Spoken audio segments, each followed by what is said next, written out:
The sound of splintering wood echoed through the night as three thugs smashed apart old Johnson's barn. They laughed, swinging their bats and crowbars, not noticing the figure watching from the shadows. They didn't see his scarred knuckles tightening, didn't notice the champion's ring glinting in the moonlight, didn't realize they were being sized up by eyes that had studied thousands of opponents in the ring. Mike Iron Fist Harrison had left professional boxing behind 15 years ago, choosing a quiet life as a farmer. But watching these men destroy his neighbor's property, he felt that familiar surge, the perfect balance, the calculated distance, the knowledge of exactly how to dismantle an opponent. These thugs thought they were terrorizing helpless farmers. They had no idea they were about to learn why Mike had retired undefeated after 40 professional fights. Before we jump back in, tell us where you're tuning in from. And if this story touches you, make sure you're subscribed, because tomorrow I've saved something extra special for you. Dawn painted the sky in shades of pink and gold as Mike Harrison worked his morning routine. His movements were fluid, precise, the same efficiency that once made him deadly in the ring, now applied to farm work. Each fence post he checked, every bale of hay he lifted, carried the mark of disciplined strength. At 52, Mike's frame still held the power that had earned him the nickname Iron Fist. His weathered face and calloused hands told the story of his transition from boxer to farmer, but his eyes remained sharp, constantly scanning his surroundings. Old habits that never quite died. The local kids called him Farmer Mike, having no idea they were sharing breakfast eggs from a man who'd once knocked out the heavyweight champion of the world in under 2 minutes. That suited him fine. He'd chosen this quiet life, this small community in rural Pennsylvania, precisely because it was everything the boxing world wasn't. Sarah Miller's truck pulled up his driveway, kicking up dust. The elderly woman had been his first neighbor to welcome him 15 years ago, when he'd bought this place with his boxing earnings. Now her face carried worry lines he'd never seen before. "Mike," she called out, climbing down stiffly. "They hit the Johnson place last night, destroyed their barn, killed 2 horses. Her voice shook with anger and fear. "Just like they did to the Petersons last week." Mike nodded, his jaw tightening. He'd witnessed it, had wanted to intervene but held back. Violence had a way of escalating, of spinning out of control. He'd learned that lesson the hard way. "Developers' thugs," Sarah continued. "They're working their way through the valley, pressuring everyone to sell. Johnson's holding out just like the rest of us, but—" She glanced at Mike's hands, noticing how they'd unconsciously curled into familiar fists. "We're farmers, Mike. We don't know how to handle people like this." Mike felt the weight of his past pressing down. He'd come here to escape violence, to find peace in honest work and quiet days. But watching his community, people who'd accepted him without question, being terrorized.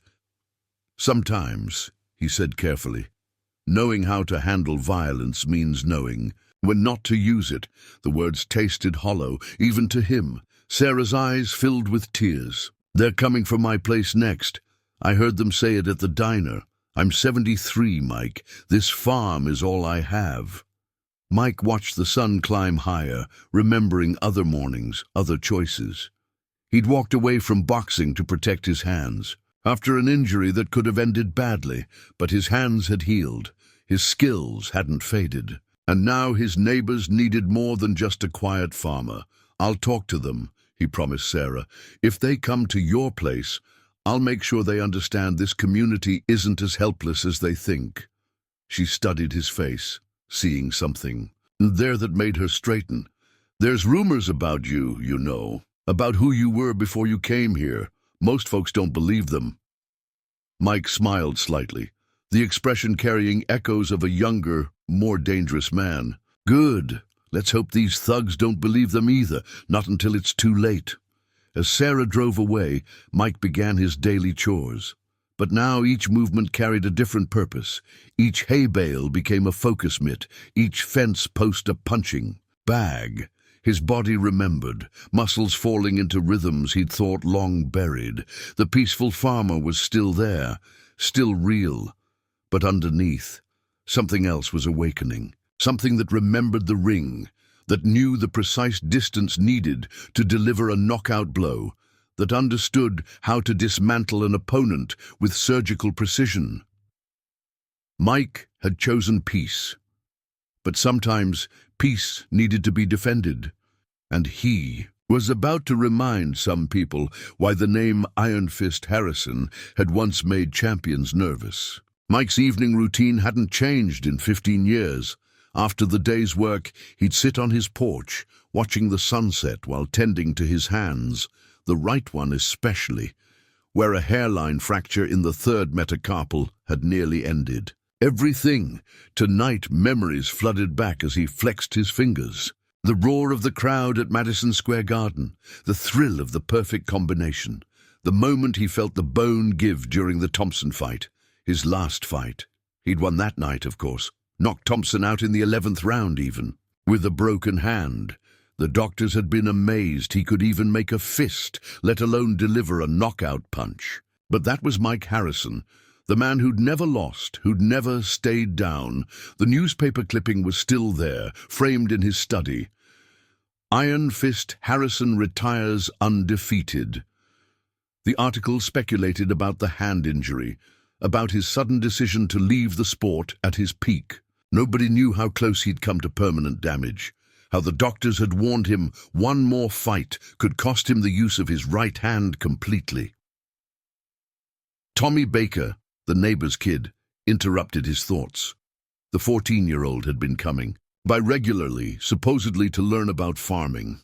But Mike had seen the bruises, heard about the bullying at school. "Mr. Harrison," Tommy called out, Could you show me that thing again, about standing right?"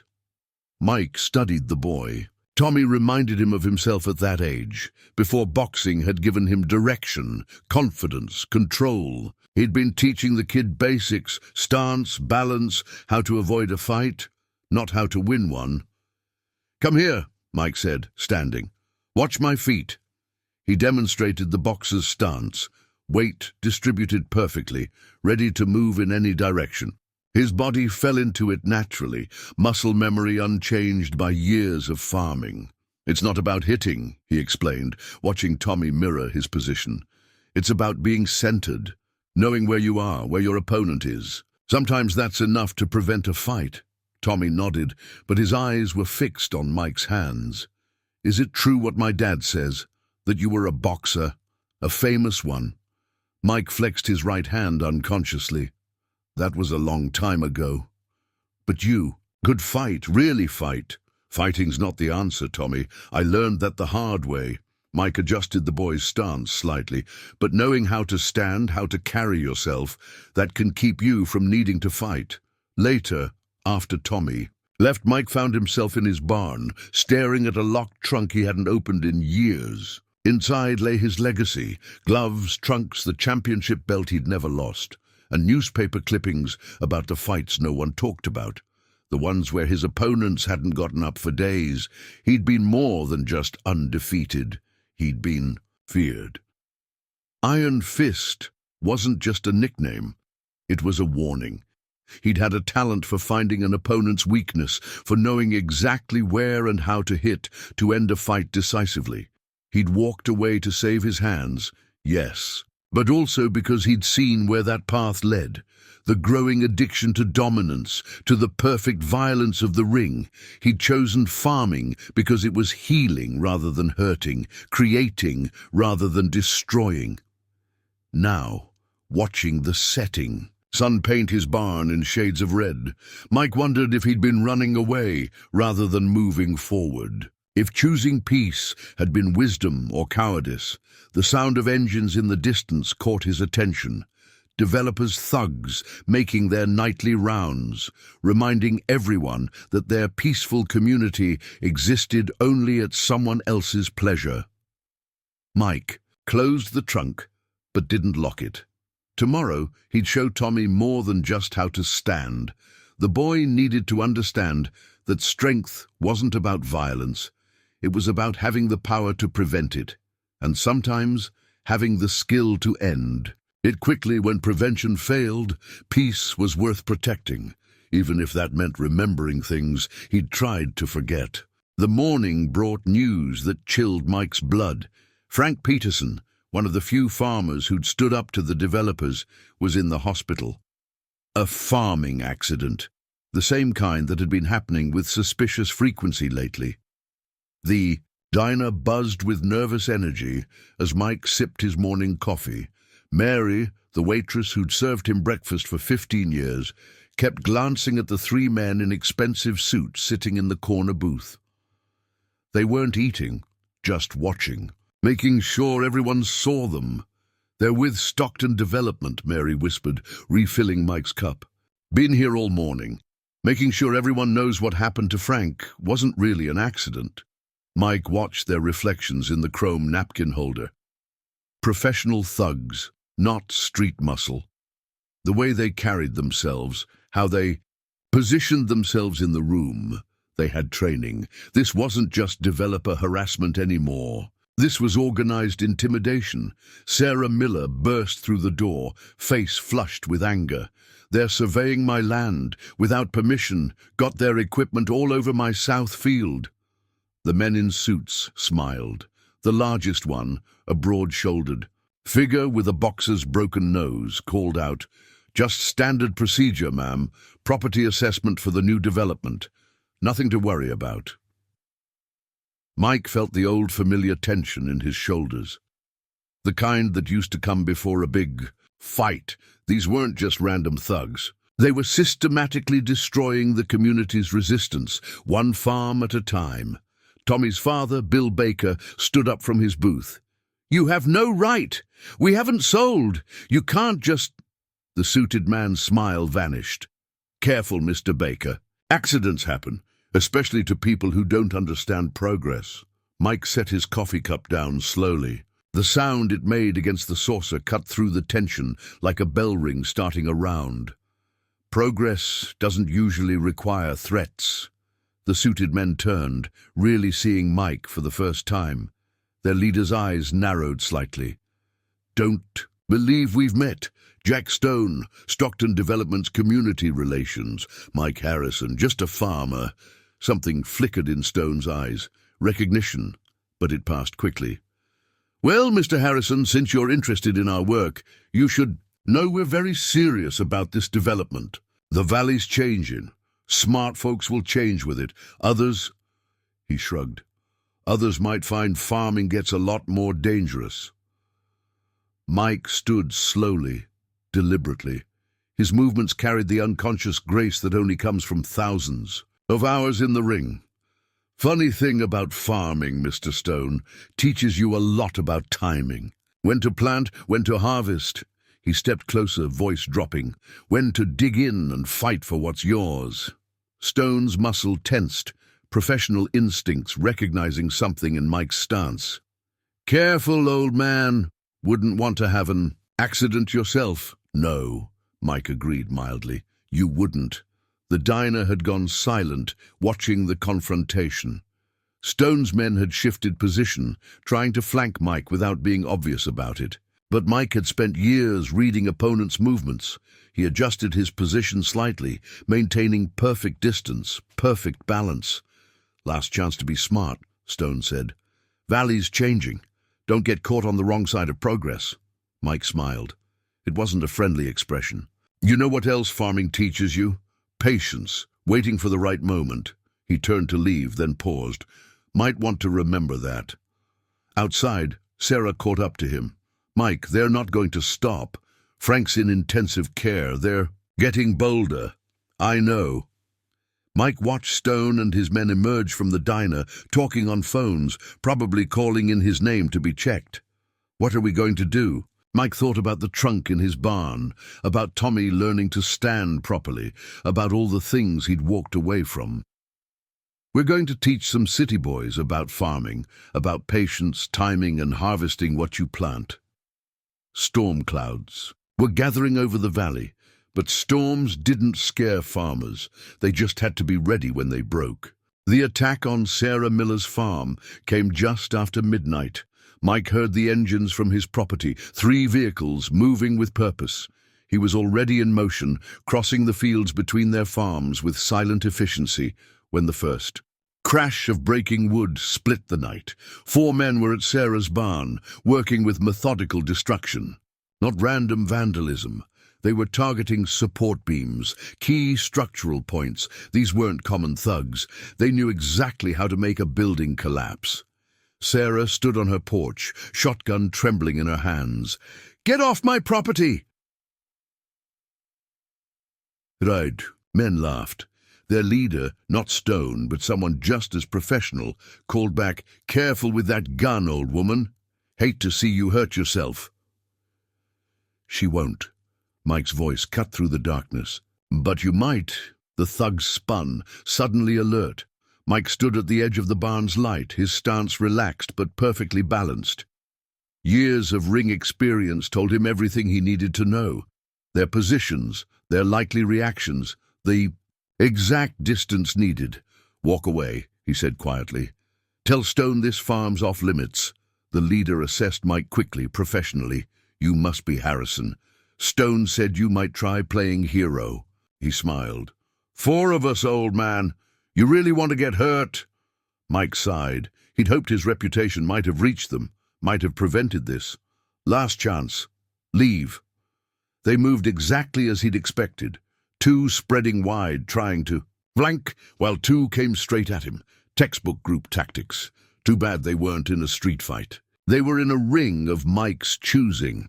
The first man reached him with a haymaker that would have knocked out most farmers. But Mike wasn't most farmers. He slipped the punch with millimeter precision, decades of muscle memory taking over. His counter was almost gentle. A short right hook to the liver, his famous body shot carefully pulled to avoid real damage. The thug dropped like his strings had been cut. The others hesitated, suddenly uncertain. Their leader barked orders, trying to maintain control of the situation. But Mike was already moving, his footwork making him seem to float in the dim light. The second man fell to a textbook combination: jab, cross, hook, each punch delivered, with perfect form, but restricted power. The third managed to graze Mike's shoulder before a single uppercut introduced him to unconsciousness. Their leader proved smarter than the others. He drew a knife, keeping distance, circling professionally. "You're no farmer," he said. "Who are you?" Mike let his guard drop slightly, inviting attack. "Just someone who used to be good with his hands." The knife came in fast, a practiced thrust. Mike's counter was pure boxing, a straight right that landed first, stopping the attack before it began. The leader dropped, face registering shock, before he lost consciousness. Sarah stood frozen on her porch, shotgun forgotten. "Mike! What? How did you—" "Call the sheriff," Mike said, checking the thug's pulses, making sure he hadn't hit anyone too hard. "Tell him you had intruders. They tripped and fell. Don't mention me. But trust me, Sarah, better if this stays quiet for now." As police sirens approached, Mike melted back into the darkness. He'd pulled his punches, made sure no one was seriously hurt. But he'd also sent a message. The question was whether Stone would be smart enough to hear it. His right hand ached slightly, not from injury, but from remembering. 15 years of peace, broken in under 2 minutes. But watching Sarah's barn stand undamaged, seeing her safe on her porch, Mike knew he'd made the right choice. Sometimes peace needed a warrior's touch to survive. Jack Stone didn't waste time. The next evening, 6 vehicles rolled up Mike's driveway, a show of force meant to intimidate. Stone stepped out of the lead car, flanked by serious-looking men in tactical gear. Not ordinary thugs this time. Professional. Muscle. Mike continued stacking hay bales, each movement measured, controlled. Inside the barn, his phone was already recording, a precaution he'd learned from years of contract negotiations in boxing. "Quite a performance last night," Stone called out. "4 of my best men, military-trained, put down by a farmer." He smiled coldly. "Made me curious. Did some checking. Mike Iron Fist Harrison, former heavyweight champion, 40 wins, no losses, 28 knockouts. Mike set down the hay bale. That was a long time ago. Apparently not long enough. You still remember enough to cause problems. Stone's men spread out in a practiced formation. See, now I've got a choice to make. You've complicated my work here, but a man with your skills could be valuable on our side. Not interested. Stone's smile vanished. Wasn't really offering a choice. You work for us, help convince your neighbors to sell, or... He gestured at his men. Well, even former champions can have accidents. Mike counted 8 men, all moving with military or law enforcement training, armed, though trying to hide. Stone was serious about this. Last chance, Mr. Stone. Leave my farm. Leave this valley. Stone's laugh was genuine. Or what? You'll fight all of us? Even you're not that good. And after we're done, maybe we visit that old woman next door. What's her name? Sarah? Mike's hands curled into familiar fists. You're right, I'm not that good anymore. He took his boxing stance, muscle memory perfect after all these years. I'm better. They came at him with professional coordination, but they were used to street fights, brawls, intimidation. Mike had spent 20 years turning violence into science, studying the geometry of combat, the physics of the perfect punch. The first 2 reached him together, expecting to overwhelm him with numbers. Mike's combinations flowed like water.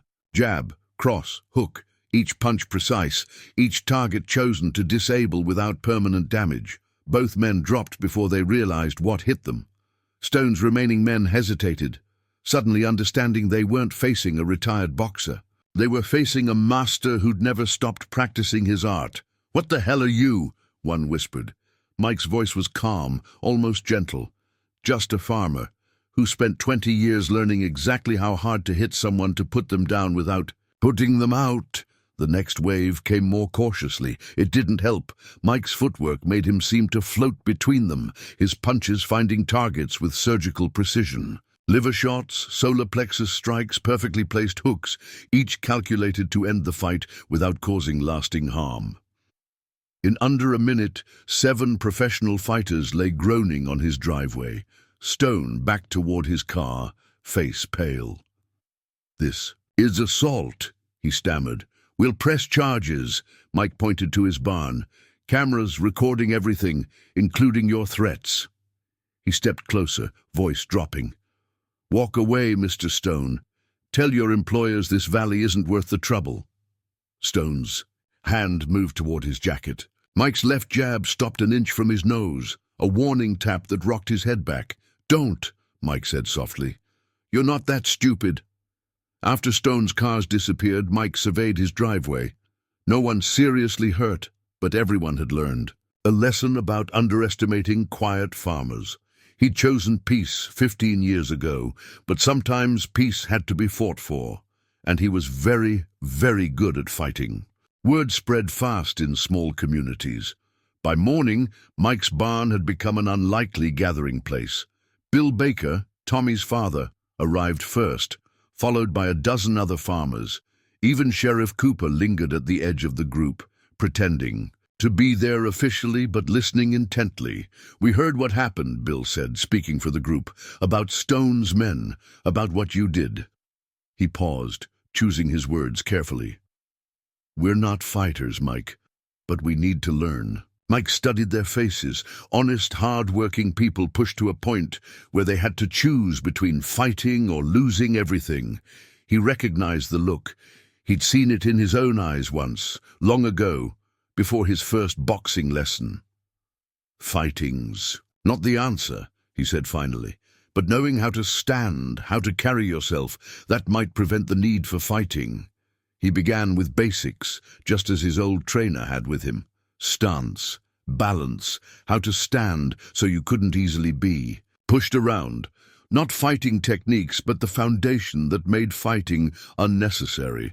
"Keep your weight centered," he demonstrated, letting Bill try to push him. "Feel that? When you're balanced, it takes a lot more to move you." They practiced for hours, farmers taking turns, learning to find their center. Mike watched Tommy at the back of the group, mirroring every move perfectly. The stance he'd been practicing for weeks, already making him look more confident than the adults. Sarah arrived with water and sandwiches, watching the impromptu class with thoughtful eyes. "You're not teaching them to box," she observed. "No," Mike agreed, "teaching them something more important, how to not need to." But as the sun climbed higher, the lessons shifted, not by Mike's choice, but by necessity. Sheriff Cooper pulled him aside, face grave. "Stone's bringing in more men," he said quietly. "Professional fighters this time. Word is, they're not just here to intimidate anymore." Mike nodded, having expected this. He gathered the group, seeing the worry in their eyes. They'd heard the same rumors. "Okay," he said, "time for something more practical, not for fighting, for protecting yourselves and your families." He taught them the basics, how to block, how to create distance, how to escape holds. Basic boxing. Fundamentals adapted for self-defense. Every movement explained, every technique focused on getting away rather than engaging. "Remember," he demonstrated with Bill, "you don't need to win a fight. You just need to make it not worth their while to continue." The day wore on, and Mike saw something changing in his neighbors, not just in how they moved, but in how they carried themselves. Confidence replaced fear. Unity replaced isolation. Tommy worked harder than anyone, soaking up every detail. During a water break, he approached Mike, eyes serious. "Mr. Harrison, those men who hurt Mr. Peterson, they're coming back, aren't they?" Mike saw no point in lying. "Probably. But we'll be ready." Mike looked at the group, farmers learning to stand like boxers, to move with purpose instead of fear. "We'll be ready, not to fight, but to show them this valley isn't worth the trouble they're bringing." As the sun set, the group dispersed, walking taller than they had that morning. Bill lingered behind. "Stone's not going to like this," he said. "No," Mike agreed, "but he's about to learn something important about farmers." "What's that?" Mike smiled, remembering his own trainer's words from decades ago. "The toughest fights aren't won with fists, they're won with heart. And farmers have more heart than any boxer I've ever known." In his truck, Sheriff Cooper made a call. "Yeah, it's me. You better tell Stone. Harrison isn't just teaching them to defend themselves. He's teaching them not to be afraid anymore, and that's a whole lot more dangerous." The evening shadows lengthened across Mike's farm, but for the first time in weeks, they didn't feel threatening. Tomorrow would bring more challenges, more threats. But today, something had changed. A community had found its stance, its balance, its center, and like any good boxer knew, once you found those things, you became very hard to knock down. Stone's response came through official channels first. Health inspectors descended on Sarah's farm, finding violations that hadn't existed the day before. The county assessor's office suddenly discovered irregularities in Bill Baker's property. Taxes. Sheriff Cooper faced an unexpected audit. Mike watched it unfold from his porch, recognizing the pattern. Before any big fight, there was always the psychological warfare, the attempts to wear down your opponent before the first punch was thrown. "They're trying to break us down systematically," Cooper said, dropping by after his audit. "Using the system against us, got some city councilmen in their pocket, maybe even someone at the state level." Mike nodded, having seen the same tactics in professional boxing, making it about more than just physical intimidation. "Smart. Smart and dangerous," Cooper added. "These complications disappear if people sell, making it harder to prove coercion." The morning's training session had a different energy. The farmers weren't just learning stance and movement anymore. They were sharing information, creating networks, watching each other's properties. "Henderson's feed delivery got redirected yesterday," Bill reported. "Third time this month. They're trying to starve his livestock out." Mike listened, seeing the bigger picture. Stone wasn't just attacking individuals anymore. He was targeting the community's support systems. Isolate, pressure, divide. Tommy arrived with news from town. The bank's giving people trouble about loans. Dad says they're calling in mortgages early. Mike had expected this escalation, but it still made his hands clench. Economic warfare, harder to fight than simple thugs. Sarah's truck roared up, brakes squealing. They're at Peterson's place. Not just inspectors this time, men with dogs. Walking his property line. The group moved as one, but Mike held up his hand. Wait, this is what they want. Get us to react. Give them an excuse. He turned to Cooper. Sheriff, those men have permits? Cooper smiled grimly. Funny you should ask. Think it's time for a routine property check. As Cooper's cruiser rolled out, Mike gathered the group closer. They're changing tactics. We need to change too. Physical defense isn't enough anymore. He began teaching them something new, not boxing, but the mental game he'd learned through years of professional fighting. How to read opponents, how to spot patterns, how to stay calm under pressure. Champion fights aren't won with just fists, he explained. They're won with this. He tapped his temple. Understanding your opponent's strategy, seeing the whole fight, not just the punch coming at you. The lessons evolved. Farmers started coordinating deliveries, sharing resources, creating backup plans. When Henderson's feed got redirected, 3 other farms had supplies ready. When the bank pressured Baker about his mortgage, private loans appeared from neighbors. But Stone wasn't finished. That afternoon, a sleek car pulled up to Mike's farm. A man in an expensive suit emerged. Not a thug, but someone far more dangerous. A lawyer. Mr. Harrison, he said smoothly, my clients are concerned about these training sessions you're conducting. Without proper licenses, insurance, could be liable if someone gets hurt. Mike kept his face neutral. Just some farmers exercising. Together, staying healthy.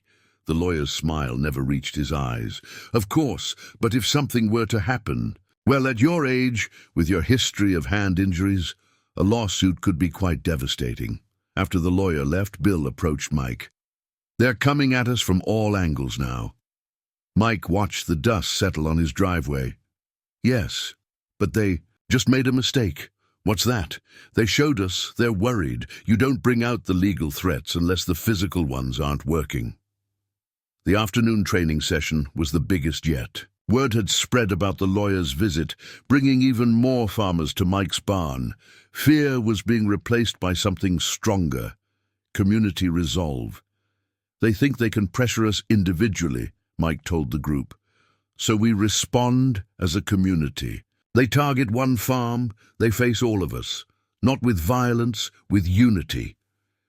As the sun set, Mike watched his neighbors disperse, each carrying more than just boxing knowledge home. They were learning the most important lesson from his fighting days.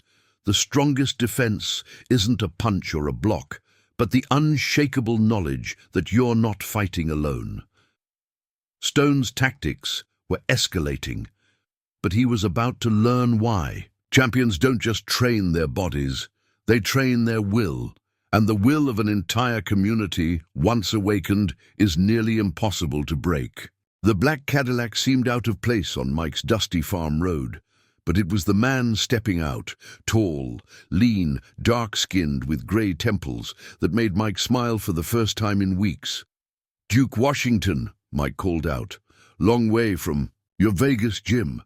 His former trainer's face creased with familiar warmth. Heard my best student was lacing up again. Had to see for myself. They embraced, years melting away. Duke had been more than a trainer. He'd been the father Mike never had, the voice of wisdom that had guided him to the championship.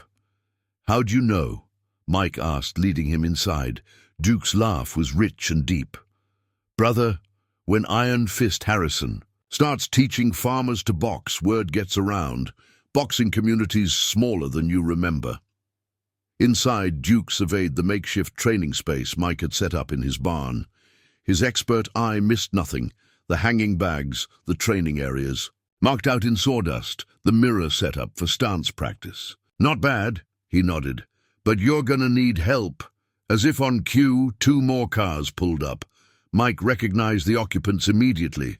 Marcus "Lightning" Rodriguez, his former sparring partner, and Jimmy the Professor Chen, the cutman who'd kept him fighting through 12 rounds with a split eyebrow in the Martinez fight.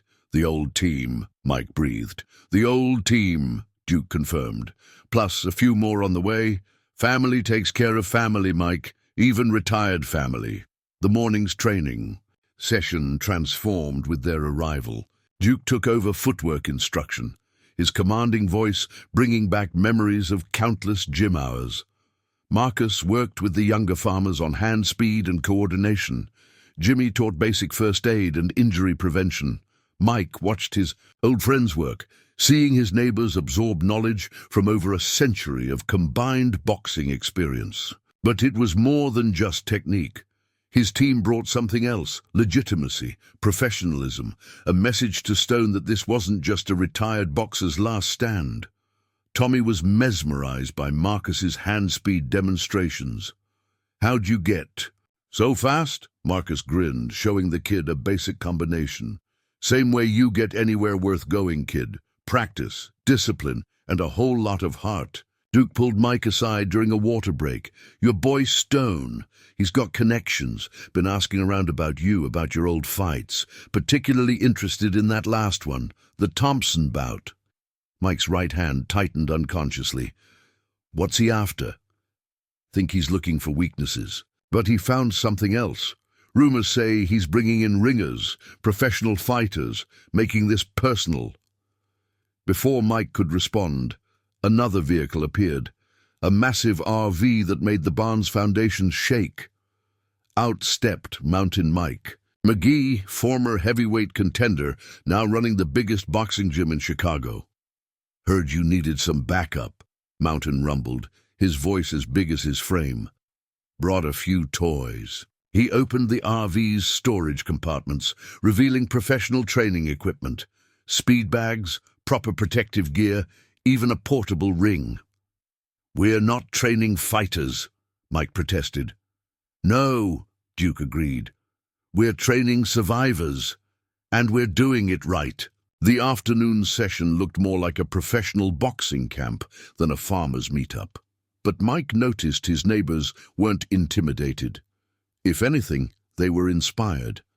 Seeing these legends of the ring treating them with respect, teaching, with patience and understanding, gave them something money couldn't buy: pride. Sheriff Cooper arrived, eyebrows rising at the gathering of boxing royalty. "Stone's not going to like this." "Stone's already moved past not liking it," Duke said gravely. "Got word he's called in markers, professional fighters coming in, mean ones." Mike watched Tommy working with Marcus, the boy's movements already showing real promise. "Let them come, but they better understand something." "What's that?" Cooper asked. "They're not just facing a retired champion anymore. They're facing champions, plural, and we're not training thugs. We're training farmers to believe in themselves." As evening approached, Duke gathered everyone for a final talk. His voice carried the weight of decades in the fight game. "Boxing ain't about hurting people," he told them. "It's about believing in yourself when everything else says quit. Each of you got that farmer's strength already, that won't quit, won't give up spirit. We're just here to help you find it." The sun set on a transformed farm. Professional equipment replaced makeshift gear. Champions worked alongside farmers. And somewhere in the growing darkness, Mike knew, Stone was about to learn a hard lesson about underestimating people's will to fight for their homes. The old team was back together, and they were about to remind everyone why they'd been unbeatable in their prime. Stone's men struck at midnight, targeting 3 farms simultaneously, but this time things went differently. At the Henderson place, they found the elderly farmer wasn't alone. Marcus Rodriguez was helping with late-night equipment maintenance.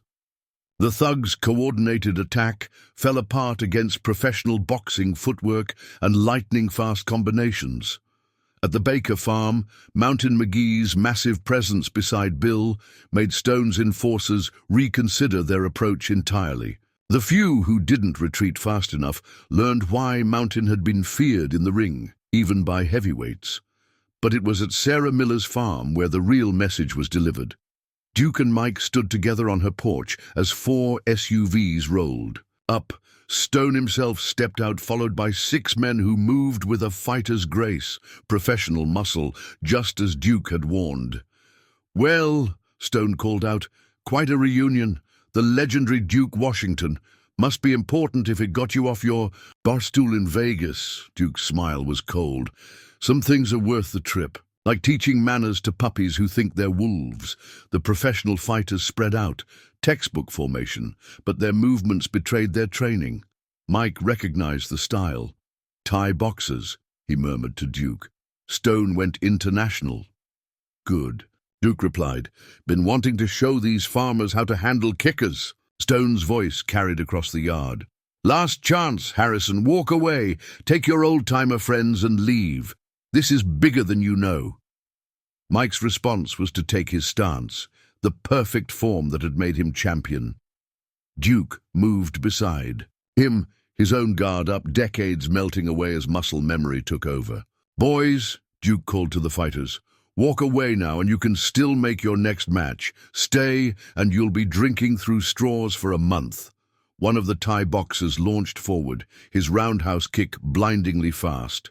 But Mike had spent 20 years reading opponents' bodies, understanding the geometry of combat. He slipped inside the kick, his short right hook finding the sweet spot on the liver. The fighter dropped, professional composure shattered by perfect placement. The next 2 came together, coordinating kicks and punches. Duke moved like his age was just a number, his defensive skills making their attacks look amateurish. Mike's combinations flowed naturally, each punch placed with surgical precision. Within moments, both fighters were down. Stone's remaining men hesitated, suddenly understanding they weren't facing retired has-beens. They were facing masters of the craft.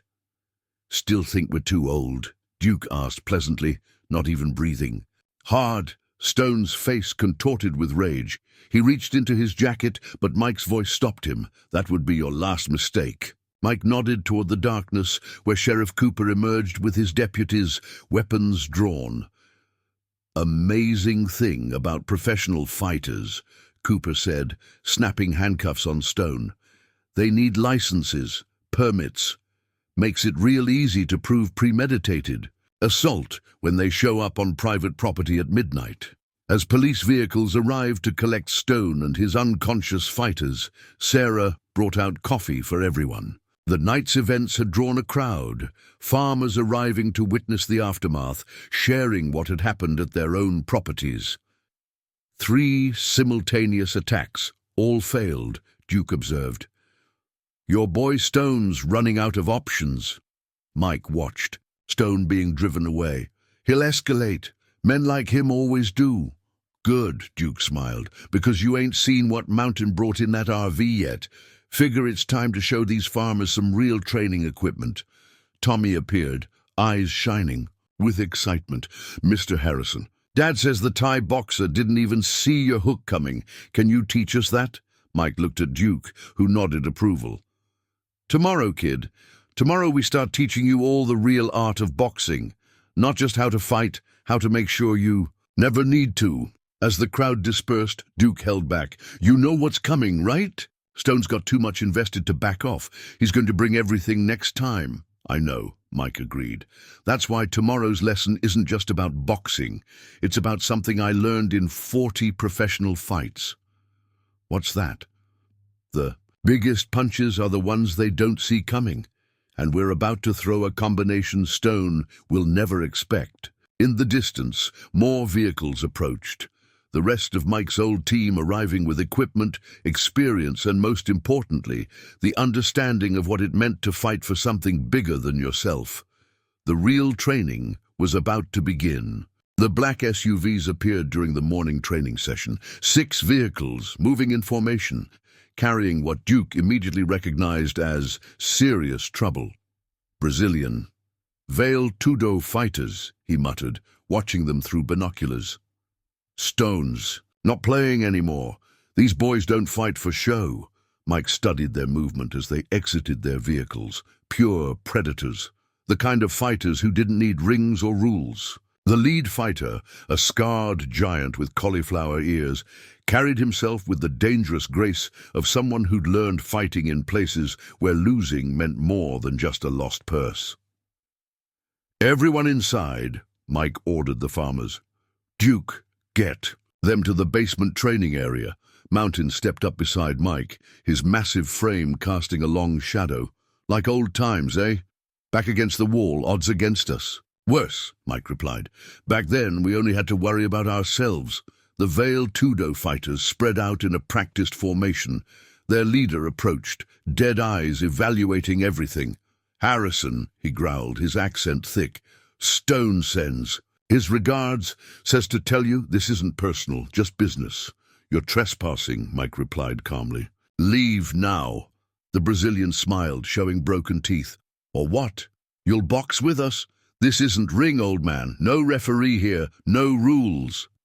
"Funny thing about rules," Duke said, moving to flank Mike. "They exist to protect fighters from themselves, not us." The first attack came lightning fast, a low kick followed by a grappling attempt. But Mike had spent the last month training farmers in real-world defense, not just boxing. His sprawl was perfect, his counter-strikes precise. The Brazilian stumbled, back, spitting blood. His eyes showed new respect and new hatred. "Kill them," he ordered in Portuguese. "Make it hurt." What followed was unlike anything the farm had seen. The veiled Tudo fighters were elite-level professionals, trained in everything from jiu-jitsu to Muay Thai. But they faced men who'd spent decades mastering the pure science of striking. Mountain caught one with a hook that would have felled a horse. Marcus's speed made two more look like they were moving underwater. Jimmy, the quiet-cut man, turned out to have devastating elbows from his own fighting days. Mike moved through the chaos like water, his boxing fundamentals adapted for street survival. Every strike was precise, every movement efficient. The Brazilian leader targeted him specifically, bringing years of cage-fighting experience to bear. They clashed in the center of the farmyard, technique meeting raw violence. The Brazilian's strikes were devastating, his grappling expert level. But Mike had spent 20 years learning to read opponents' bodies, to see attacks before they launched. "You're telegraphing," Mike said calmly, slipping a wild hook and landing. 3 precise body shots. "Leading with your shoulder," the Brazilian snarled, launching a flying knee. Mike's counter was beautiful, a perfect check hook that caught his opponent in midair, sending him crashing to the dirt. "That's the difference between fighting and boxing," Mike told the dazed man. "We don't just learn to hurt, we learn to control it." The fight ended as quickly as it began. 6 elite veiled Tudo fighters lay groaning or unconscious. Mike's team stood undefeated, though Mountain was nursing what would be a spectacular black eye. "Like I said," Duke addressed the fallen fighters, "rules protect you from us, not the other way around." Sheriff Cooper's arrival was perfectly timed. "Well," he said, surveying the scene, "guess these gentlemen were also here without proper licenses. Amazing how that keeps happening." As deputies began collecting the fighters, Mike noticed movement in the barn. Tommy stood in the doorway, eyes wide, having witnessed the entire fight. "That wasn't boxing," the boy said. "No," Mike agreed, "that was necessity, but it proves something I've been teaching you." "What's that?" "The best technique works anywhere, ring, street, or farm, because it's not about violence, it's about control." Duke supervised the loading of the last unconscious fighter into a police van. "Stone's running out of options, and fighters." "No," Mike said grimly. "He's got one option left, the one he's been avoiding." "You think he'll come himself?" Mike watched the police vehicles disappear down his driveway. "He has to now. His reputation's on the line. And men like Stone, they care more about reputation than anything." "Good," Mountain rumbled. "Been wanting to see if he's as tough as his talk." But Mike's expression was troubled. "Stone's different. These were just fighters. Stone, Stone's something else. What do you mean? Because I remember him now, from before. And if I'm right, this is about to get a lot more complicated. The morning sun climbed higher, illuminating a farmyard that had just witnessed the difference between fighters and masters. But Mike knew the real test was still coming, because Stone wasn't just sending fighters anymore. He was coming to finish. Something that had started long before any of this. Something personal, something that had been waiting 15 years to explode. The attack began at dusk, not just at one farm, but at 6 different locations simultaneously. Stone had learned from his previous failures, no more direct confrontations, no more professional fighters. This was something far more calculated. Fire. At the Henderson place! Tommy's voice crackled over the radio network they'd established. 2 trucks, men with torches! Before Mike could respond, more calls flooded in. Sarah's barn was under attack, the baker's equipment shed, the Petersons' grain silo, each report more urgent than the last. He's trying to split us up, Duke said, watching Mike process the information. Force us to divide our strength. Mike's response was immediate. Then we show him what real strength looks like. Mountain, take the Henderson place. Marcus, Baker's farm. Duke, I'm staying with you, his old trainer said firmly. Something about this feels wrong. They moved with practiced efficiency, the result of weeks of preparation. But this time they weren't alone. At each targeted location, farmers emerged from their homes ready and organized. Not just the ones who'd trained with Mike, the entire community had prepared for this. At the Henderson farm, Mountain arrived to find the attackers already retreating. Local teenagers on dirt bikes had surrounded their trucks, making it impossible to escape unseen. Cell phones recorded every face, every license plate. The Baker Farm's equipment shed still stood, protected by a wall of farmers with working fire hoses. A defense Mike had helped them prepare. Marcus's arrival simply reinforced an already solid position. They're pulling back everywhere, Duke reported, monitoring the radio. Community response was too strong, too coordinated, but Mike wasn't celebrating. This isn't the real attack. This is... The explosion at his own barn cut him off. Not a large blast, just enough to start a serious fire. As they rushed to respond, headlights appeared on all approaching roads. Not just trucks this time, professional vehicles moving with military precision. A diversion, Mike finished. The other attacks were just to get us looking the wrong way. Stone's voice boomed through a vehicle-mounted speaker. Remember me now, Harrison. 15 years is a long time to wait. But some debts need paying. Mike's hands clenched into fists. Jack, the Hammer Stone, should have recognized you sooner. The Hammer? Duke's eyes widened. The fighter you beat in your last match? The one that ended your career? The one that ended both our careers, Mike corrected, when I broke my hand on his head, when he swore he'd make me pay for taking everything from him. Stone emerged from the lead vehicle. He'd aged, but his fighter's build was still evident. 15 years planning this, Harrison. Bought the development company just to get here. Hired all those fighters knowing they'd fail, just to wear you down, make you sloppy. Mike assessed the situation with a champion's eye. 20 men positioned strategically. Not fighters this time, professional mercenaries, and Stone himself, moving with the same dangerous grace that had once made him a contender. Duke, Mike said quietly, get word to Cooper, but tell him to... Wait, this isn't about the law anymore. What's it about? Mike took his stance, the perfect form that had won 40 fights. It's about finishing something that should have ended in the ring 15 years ago. Stone smiled, cold and predatory. No referee this time, no rules. Just you, me, and all the pain I've been saving up. You're wrong, Mike replied. This isn't just about us anymore. As if to prove his point, engines roared in the distance, farmers on tractors and trucks converging from every direction. The community wasn't running. They were coming to stand. With their own. Stone's mercenaries shifted uneasily. This wasn't the easy operation they'd been promised. This was an entire community prepared to defend itself. Last chance, Mike called out. Walk away. End this feud before it costs you more than just a career. Stone's response was to launch forward, throwing the same devastating combination that had broken Mike's hand years ago. But Mike wasn't the same fighter. 15 years of peace had taught him something more valuable than power. It had taught him control. The night exploded into chaos, but this time it wasn't just about fighting. It was about a community united, about farmers protecting their own, about the difference between revenge and justice, and somewhere in the darkness, two old rivals prepared to settle a debt that had been growing interest for 15 long years. The farmyard had become a battlefield, but Mike's focus remained on Stone. 15 years of buried history was surfacing, and with it, a truth he should have seen sooner. You were falling that night, Mike said, circling his old rival.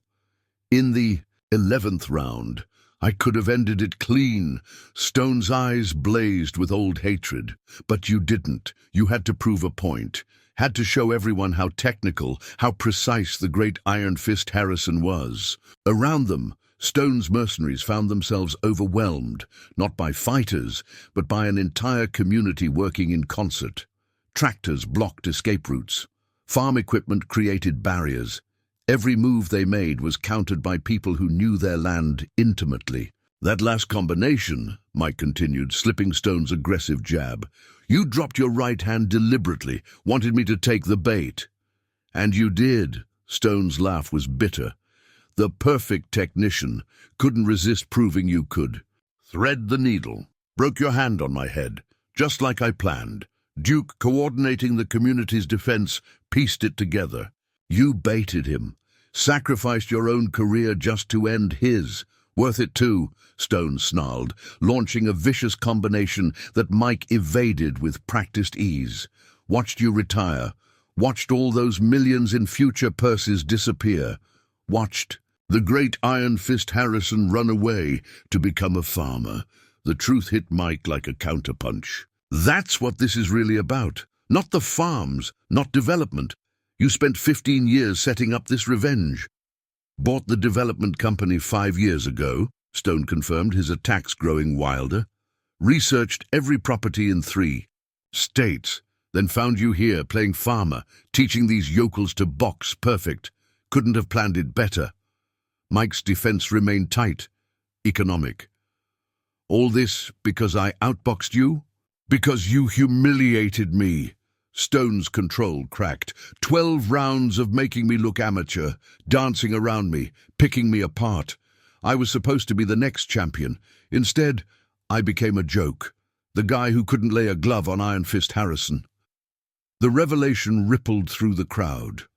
Farmers paused in their defense of the property, understanding now that their fight was part of something deeper.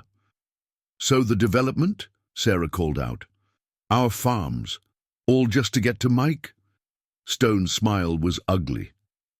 Property's actually worthless. Ground's too rocky for real development. Spent millions setting this up, buying politicians, hiring fighters, all to bring Harrison out of retirement. Make him fight again.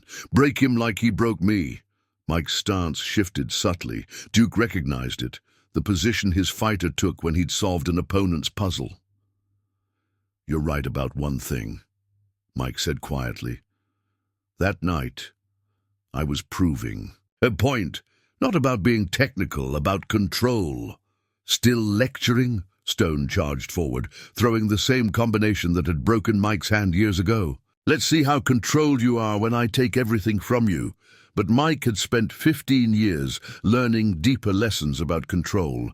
His counter was perfect, not devastating, not crushing, but precisely measured. Boxing isn't about destroying opponents, he said, slipping another wild swing. It's about understanding them, something I forgot that night. Something I learned again here, teaching these farmers.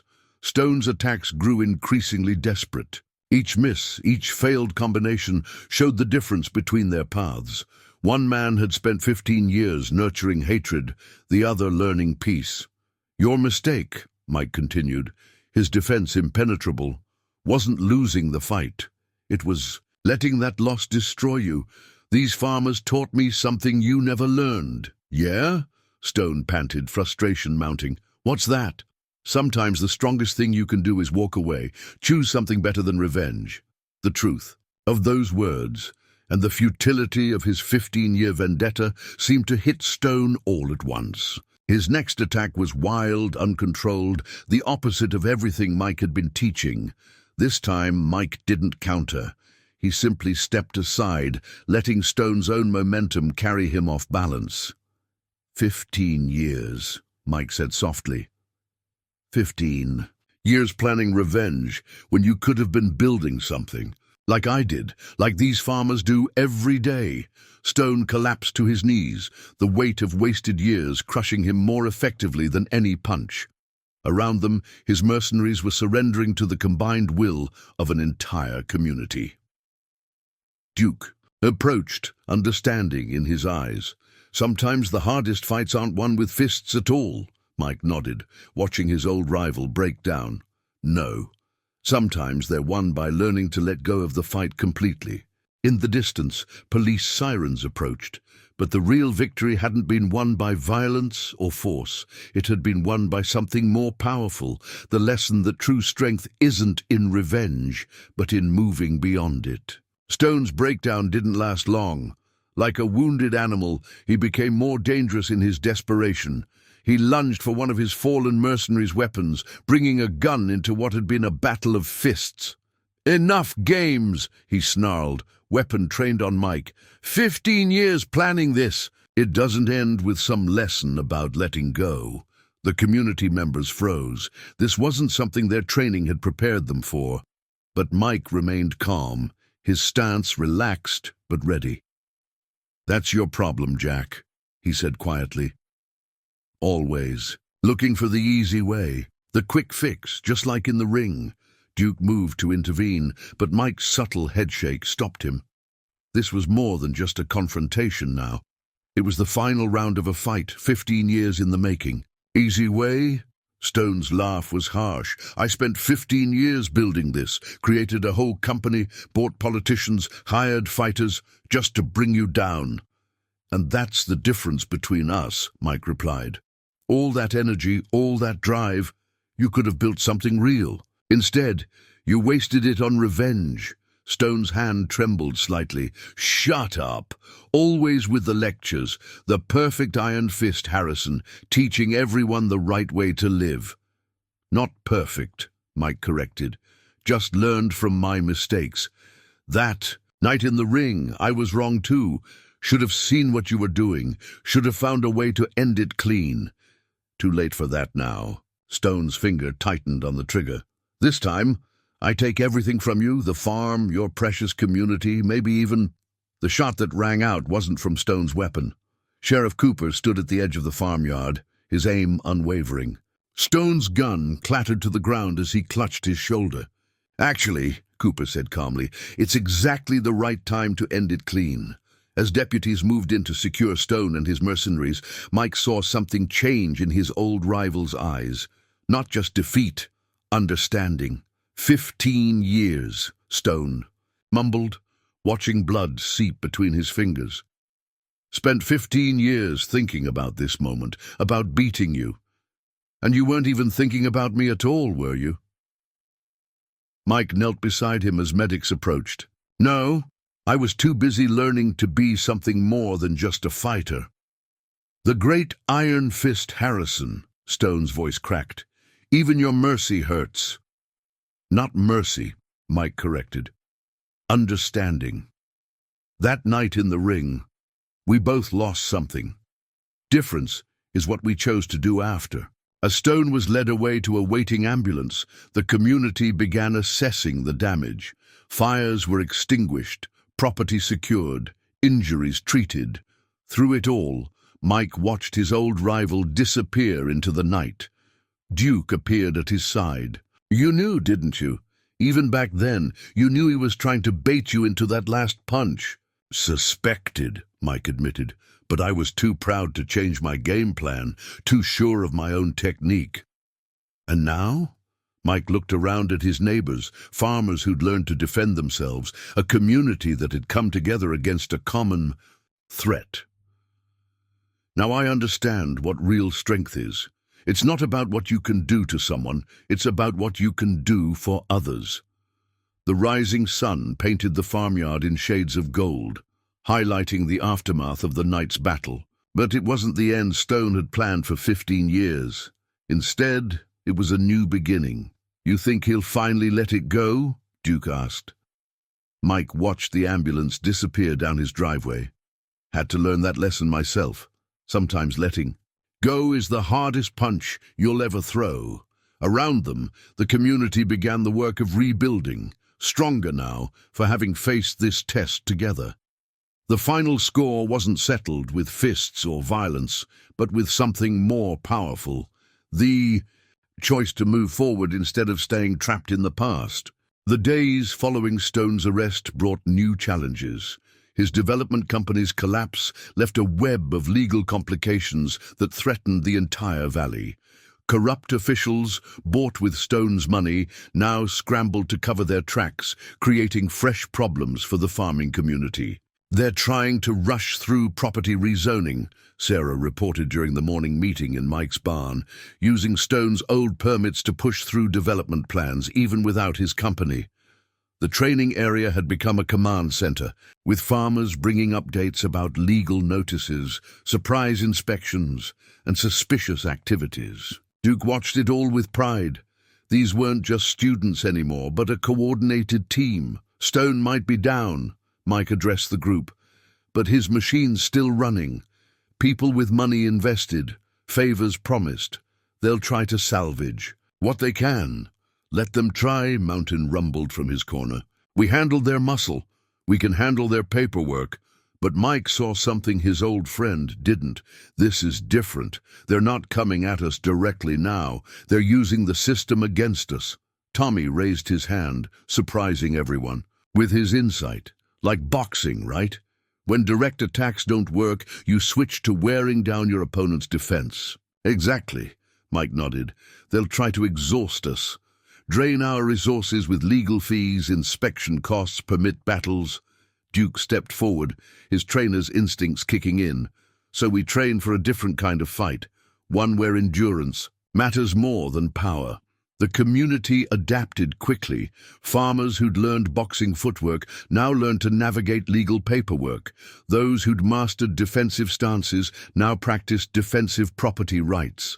Mike's lessons evolved from physical technique to strategic thinking. "Remember," he demonstrated with a stack of inspection notices, "just like in the ring, every attack creates an opening. Their rushed paperwork means mistakes we can exploit. Their corrupt inspectors leave trails we can follow." Sheriff Cooper brought more news. Stone's talking to prosecutors, trying to cut a deal, claims he's got evidence of corruption going all the way to the state level. "Good," Mike surprised everyone by saying. "Let him talk. Every official he exposes is one less problem for this valley's future." The training continued, but differently now. Marcus taught rapid response teams how to document violations with phones and cameras. Mountain showed them how to legally obstruct surveyors while staying within the law. Jimmy, the quiet cutman, turned out to have a gift for finding loopholes. In inspection reports, Stone thought breaking me was about physical violence, Mike told them during an evening session.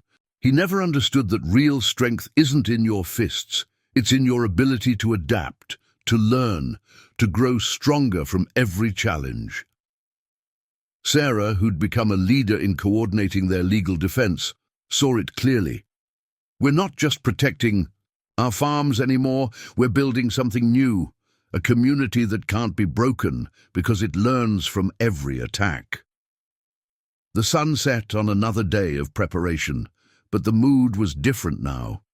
The urgent fear of physical violence had been replaced by something more focused, the quiet determination of people who knew their real fight was just beginning. "You started something here," Duke observed, watching farmers practice documentation techniques with the same dedication they'd shown for punch combinations. "Something bigger than just defense training." Mike nodded, seeing Tommy teaching older farmers how to use their phones for evidence gathering. "We have. Stone wanted to break me by making me fight again. Instead, he made me remember that the best fights aren't won with fists at all. They're won with heart," Duke finished. "And community." As night fell, Mike looked out over his transformed farm. The physical battle had been won, but the final round was still approaching. Not a round of violence or force, but one of resilience and unity. Stone had spent 15 years planning revenge. He'd never understood that in doing so, he'd helped create something far stronger than the champion he'd hoped to destroy. He'd helped forge a community that couldn't be beaten because it had learned to fight with something more powerful than fists. It had learned to fight with wisdom, unity, and the unshakable strength of people defending their home together. The morning brought unexpected visitors to Mike's farm. Not threats this time, but journalists. Stone's arrest had sparked investigations into rural development corruption, and suddenly the valley was news. "They're calling it the Fighting Farmers," Duke said, reading the headlines. "Stories gone national. Corporate developers using corrupt officials to force land grabs. Former boxing champion leading community resistance." Mike watched reporters setting up cameras near his barn. "Not what we need right now. Stone's allies will use this attention." He was right. Within hours, official cars began arriving. State investigators, development board representatives, environmental compliance officers, all supposedly responding to the news, all looking for ways to pressure the community. "Classic rope-a-dope," Duke observed, "using our success against us, trying to wear us down with bureaucracy." But the community was ready. When investigators demanded property documentation, they found farmers with perfectly organized records. Environmental inspectors encountered landowners who knew regulations better than they did. Every official probe was met with prepared, professional resistance. "Remember what I taught you about counterpunching?" Mike told his neighbors during a strategy session. "Let them come in aggressive, let them waste energy, then show them why that was a mistake." Tommy had become their unofficial communications coordinator, his youth making him perfect for managing their social media response. "Twitter's blowing up," he reported. "People sharing stories about similar development schemes in other communities. We're not alone." This was the revelation that changed everything. Other communities reached out, sharing their own battles against corrupt development. Lawyers offered pro bono services. Environmental groups provided documentation of similar cases and their resolutions. "Stone thought isolating us would make us weak," Sarah said, "coordinating with other threatened farming communities. Instead, he made us part of something bigger." Duke, watching Mike organize the expanding network of resistance, smiled proudly. "Always knew you had more to teach than just boxing. This is your real championship bout." The pressure intensified. State officials, embarrassed by corruption revelations, began emergency reviews of all local development permits. Developers with connections to Stone's company launched legal challenges. Each day brought new threats, new complications. But Mike had spent decades learning how to read opponents, how to spot patterns in attacks. Each legal challenge revealed new connections to corrupt officials. Every permit challenge exposed more of Stone's network. "They're getting desperate," Cooper reported, bringing news of rushed court filings. "Making mistakes, leaving paper trails. They shouldn't." Mike gathered everyone for what he knew would be one of their final strategy sessions. The barn was packed, not just with farmers now, but with environmental lawyers, community activists, and representatives from other threatened rural areas. "Stone taught me something important 15 years ago," he told them. "In that last fight, he showed me that sometimes you lose by winning the wrong way. Now he's taught me something else.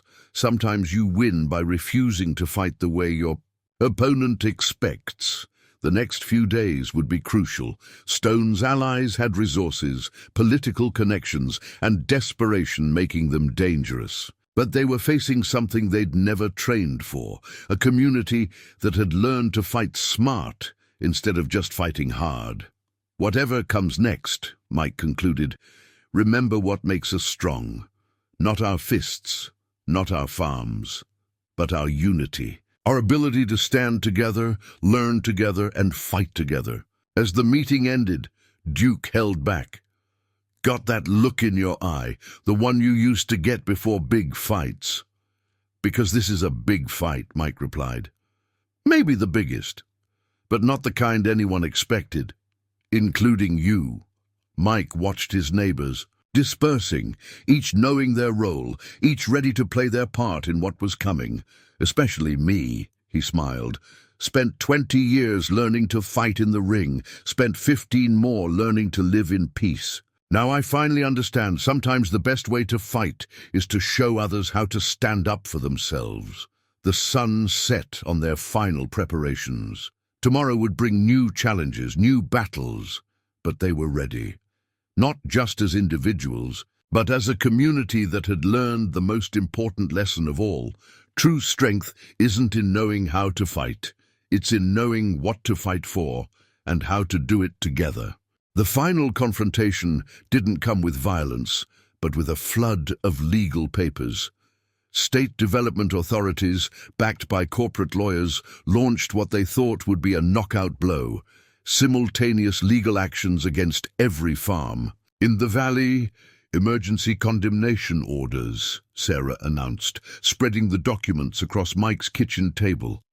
They're claiming environmental hazards, unsafe conditions, code violations, everything they can think of. But Mike saw something. In the avalanche of legal threats that reminded him of desperate fighters, they were telegraphing their punches. Look at the filing dates, he pointed out, all submitted within hours of each other. Different offices, different jurisdictions, but coordinated. Duke understood immediately. They're not just throwing punches anymore, they're showing us their whole combination. The community's response was something no corporate lawyer had prepared for. Instead of fighting each action individually, they turned their opponent's momentum against them. Every rushed filing revealed connections between supposedly independent offices. Each coordinated attack exposed the corruption they were fighting. Remember what I taught you about counterpunching, Mike told the gathered farmers. Let them commit, let them put their weight behind the attack, then use their own force against them. Tommy, monitoring social media, reported growing public support. National news is picking up the corruption angle. Environmental groups are filing friend of the court briefs. We're not just fighting for our farms anymore. We're exposing something bigger. The state capital became a battlefield, but not one. Fought with fists. Farmers testified about corruption, presented evidence of coordinated harassment, showed how development plans had been rushed through without proper review. Each revelation landed like a perfectly timed counter-punch. They're breaking, Cooper reported, watching official after official face tough questions. Stone's plea deal opened the floodgates. Everyone's trying to save themselves now. Mike watched it unfold with a champion's eye. He saw the moment their opponent's defense cracked, when the State Development Board's chairman resigned rather than face questioning. Saw the opening created when Stone's former partners turned on each other, exposing years of corrupt practices. This is it, he told Duke. The moment in a fight when you know you've got them. His old trainer nodded. They're throwing wild punches now. No technique, no strategy, just hoping to land something before they go down. The final blow came from an unexpected source. Tommy, digging through old permit applications, found the evidence that broke everything open. Look at these soil surveys, he said, spreading documents across the barn's training area. The ones Stone's company submitted to get development approval, they're forgeries, and I can prove it. The revelation exploded through state media. Stone hadn't just corrupted officials. He'd based his entire development plan on fraudulent documents. Every permit, every approval, every legal action against the farmers was built on a foundation of lies. That's your knockout punch, kid. Duke told Tommy proudly. Found their glass jaw. The next 48 hours saw the complete collapse of the development scheme. State investigators, now under federal oversight, seized records and computers. Politicians who'd supported the project suddenly discovered urgent reasons to support rural preservation instead. Mike watched it all from his farmhouse porch, seeing something more important than just victory. He saw his community transformed. Not just farmers anymore, but organized, educated defenders of their way of life. People who'd learned that the strongest defense isn't always a punch. Sometimes it's knowledge, unity, and the courage to stand together. You know what Stone never understood? He told Duke as they watched more official vehicles arrive, this time to investigate corruption rather than enforce it. He spent 15 years learning the wrong lesson from our fight. What's that? He thought that night was about one punch, the one that broke my hand. Never realized it was about all the punches that came before. The technique, the patience, the understanding of when to strike and when to wait. Sarah approached with more news, states reversing all the development permits, establishing new protections for agricultural land. They're calling it the Rural Heritage Protection Act. Mike nodded, seeing the bigger picture. Stone wanted revenge. Instead, he helped us create something that will protect communities like ours for generations. Not bad for a retired boxer, Duke smiled. No, Mike corrected him, not bad for a community that learned to fight the right way for the right reasons. The sun set on a transformed valley. The development threats were gone, the corrupt officials exposed, the legal battles won. But the real victory wasn't in what they'd defeated, it was in what they'd built, a community that couldn't be broken. Because it had learned to stand together, farmers who couldn't be intimidated because they'd discovered their own strength. And a legacy that would inspire others to fight their own battles with wisdom, unity, and the understanding that true victory isn't about destroying opponents, it's about building something worth fighting for. 1 month after their victory, Mike's barn hosted a different kind of gathering. Not for training or strategy, but celebration. Farmers from across the state came to see the place where a community had learned to stand up for itself. The old training, equipment remained, but now it shared space with newspaper clippings telling their story. Fighting farmers save valley. Rural communities find their voice. Development corruption exposed. Quite a legacy, Duke said, watching Tommy demonstrate basic boxing stance to visiting kids. Not the one you expected when you retired here. Mike smiled, seeing how naturally the boy had taken to teaching others. No, it's better. Sarah arrived with news that made the victory complete. Stone took the full plea deal, trading everything he knows about development corruption for a reduced sentence. They're saying his testimony will affect cases in 6 states. The evening air carried the sounds of community, laughter, conversation, the easy comfort of people who'd faced a challenge together and emerged stronger. Mountain and Marcus had stayed, talking about opening a proper gym in town, not just for boxing, but for teaching the kind of community defense that had saved the valley. You know what Stone really gave us? Mike asked Duke as they watched the celebration. Something I forgot in the ring 15 years ago, something more important than winning. What's that? The understanding that real strength isn't about what you can do to others, it's about what you can do for them. Tommy approached, his stance now carrying the natural confidence of someone who knew himself. Mr. Harrison, some of the kids from other farms, they want to know if you'll teach them, not just boxing, but everything, about standing up for what's right. Mike looked at Duke, who nodded encouragement. Remember what I said about legacies, about passing on what you've learned? The setting sun painted the valley in shades of gold, highlighting farms that would now be preserved for generations. Mike thought about cycles, about endings and beginnings, about how sometimes you have to step away from something to understand its real value. Sure, Tommy, he said finally.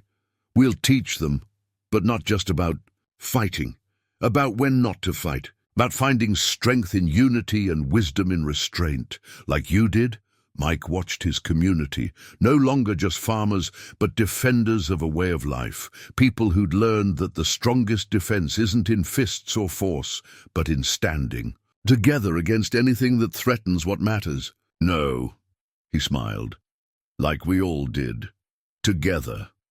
The victory bell in Mike's barn rang out across the valley, not signaling a round's end, but a new beginning. A reminder that sometimes the best fights aren't won with punches, but with heart, wisdom, and the unshakable strength of people who've learned to stand as one. Stone had wanted revenge. Instead, he'd helped create something that would last far longer than any grudge, a community that couldn't be broken because it had learned to fight for each other instead of against enemies. As darkness fell, Mike stood on his porch one last time, feeling the familiar weight of his championship ring. But now it reminded him not of past glories, but of newer, more important victories. Not of fights won with fists, but of battles won with wisdom, unity, and the kind of strength that only comes from standing together. The night was peaceful, the valley secure. And somewhere in the distance, a new generation was learning that the greatest victories aren't won in rings or courts or battlefields. They're won in the hearts of people who discover that true strength isn't in knowing how to fight. It's in knowing what to fight for and having the wisdom to do it right.